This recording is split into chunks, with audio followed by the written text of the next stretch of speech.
Congress party ने तय कर लिया है कि यहां से भारतीय जनता पार्टी के उम्मीदवार जो हमारे साथ गद्दारी करके गया है, उस महेंद्रजीत मालवीय को सबक सिखाना है, उसको हराना है।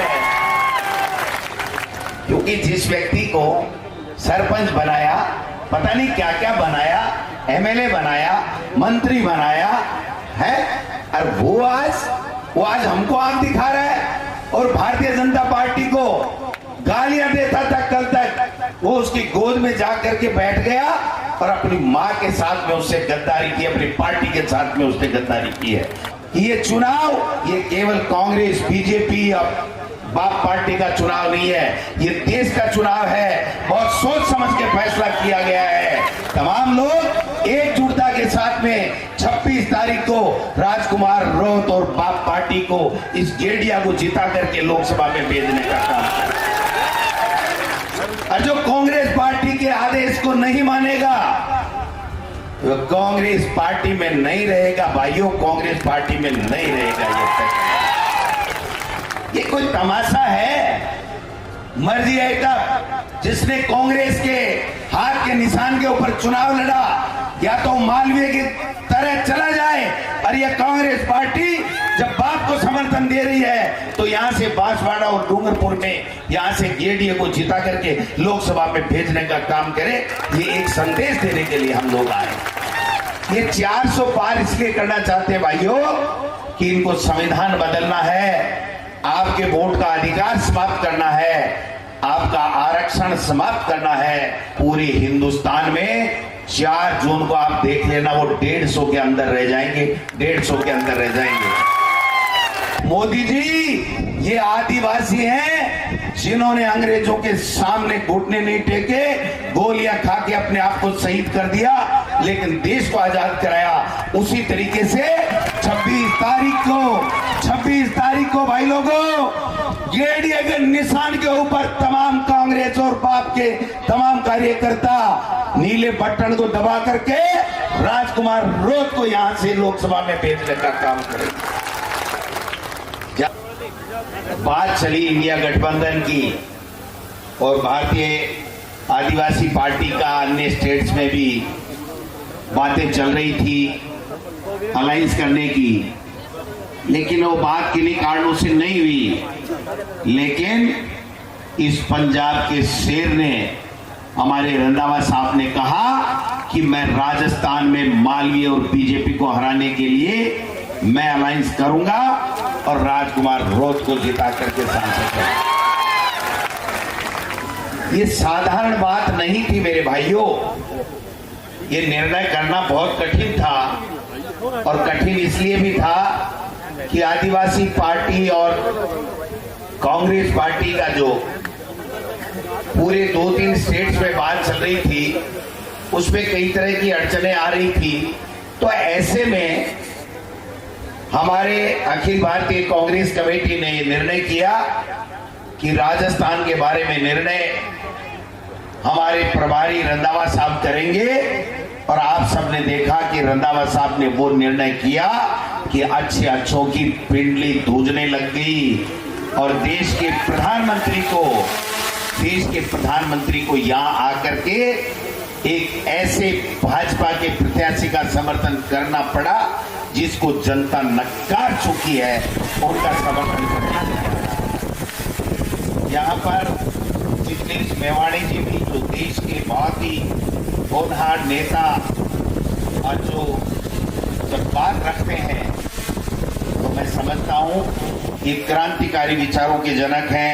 जिग्नेश मेवाणी जी भी आए हैं, हमारे वरिष्ठ नेता ताराचंद भगोरा साहब भी हैं, हमारे विधायक नानालाल जी इनामा साहब भी हैं, हमारे उमेश जी डामोर साहब भी हैं, एमएलए साहब राम प्रसाद जी इंदौर भी हमारे साथ में एमएलए थे, बल्लभ जी पाटीदार हमारे जिलाध्यक्ष कांग्रेस के हैं, हमारे अखिल भारतीय कांग्रेस कमेटी के सदस्य भाई दिनेश जी खोडनिया साहब भी हैं, हमारे जिलाध्यक्ष रमेश जी पांड्या साहब भी हैं, शंकर जी यादव, अमुतोष जी जो हमारे बाप पार्टी के अध्यक्ष हैं, असरार अहमद जी, मुझे शेयर करना, शंकर लाल जी, आहारी जी और तमाम आदरणीय सम्मानित मंच और हम सबको, आप जो सामने बैठे हो, मंच पे बैठाने वाले हो, आप सबको प्रणाम करता हूं, सैल्यूट करता हूं, नमस्कार करता हूं, जय जोहर करता हूं।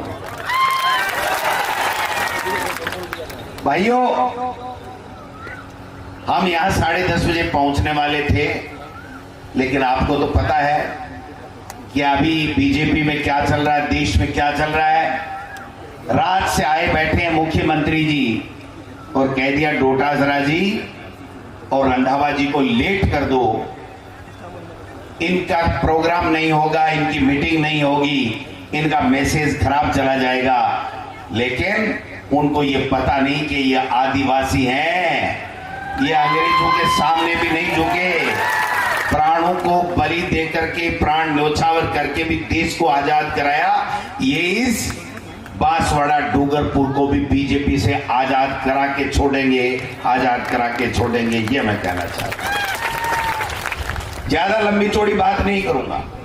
देश के प्रधानमंत्री ने ये ठान लिया है कि भारतीय जनता पार्टी का अगर तीसरी बार राज देश में आ गया तो न तो आदिवासी बचेगा, न ये देश बचेगा, न ये लोकतंत्र बचेगा और न बाबा साहब का दिया हुआ संविधान बचेगा। ये तय कर लिया देश के प्रधानमंत्री ने।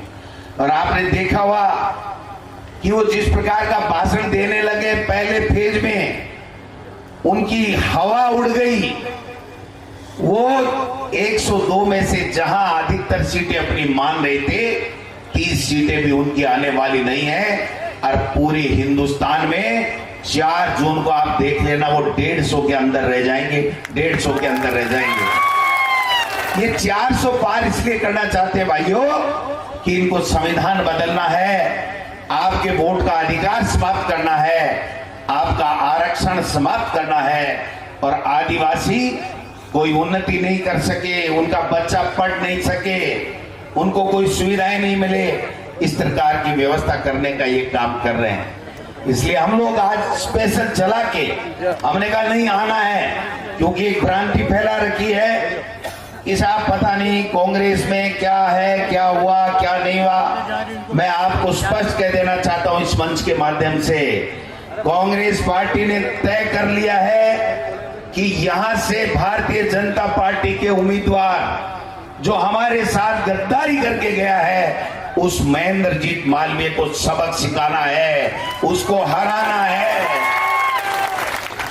क्योंकि जिस व्यक्ति को सरपंच बनाया, पता नहीं क्या क्या बनाया, एमएलए बनाया, मंत्री बनाया है, और वो आज हमको आंख दिखा रहा है और भारतीय जनता पार्टी को गालियां देता था। कल तक वो उसकी गोद में जाकर के बैठ गया और अपनी मां के साथ में उससे गद्दारी की, अपनी पार्टी के साथ में उसने गद्दारी की है। इसलिए मैं आपसे निवेदन करने आया हूं, हमने बड़ा सोच समझ के फैसला किया है। मैं मेरे कांग्रेस पार्टी के तमाम कार्यकर्ताओं, तमाम नेताओं से आग्रह करना चाहता हूं कि ये चुनाव ये केवल कांग्रेस, बीजेपी या बाप पार्टी का चुनाव नहीं है, ये देश का चुनाव है। बहुत सोच समझ के फैसला किया गया है।